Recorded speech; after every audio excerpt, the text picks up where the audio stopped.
ఢిల్లీ, పూణే కేంద్రంగా పిల్లల విక్రమ ముఠా దందా యథేచ్ఛగా కొనసాగుతుందని పోలీసుల విచారణలో వెల్లడైంది. దాంతో చైల్డ్ ట్రాఫికింగ్ సీక్రెట్ గుట్టురట్టు చేసేందుకు ఢిల్లీకి వెళ్లారు తెలంగాణ పోలీసులు. ఢిల్లీలో పిల్లల విక్రయ ముఠాల కోసం గాలింపు చర్యలు చేపట్టారు. పిల్లలు లేని తల్లిదండ్రుల ఆరాటం ఆ దళారులకు వ్యాపారంగా మారింది. అభం శుభం ఎరుగని చిన్నారులను, ముక్కు పచ్చలారని పిల్లలను అంగట్లో సరుకులుగా అమ్ముతున్నారు.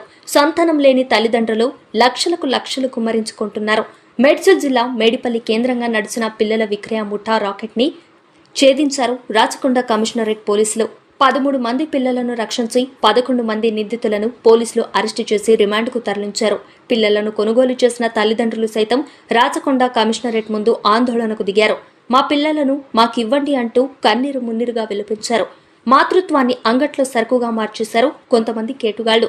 ఫిర్జాదిగూడలోని ఫస్ట్ ఎయిడ్ సెంటర్ అడ్డాగా సాగుతున్న ఈ దందాకు మేడిపల్లి పోలీసులు చెక్ పెట్టారు. చిన్నారులను విక్రయిస్తున్న అంతర్రాష్ట్ర ముఠాను అదుపులోకి తీసుకున్నారు.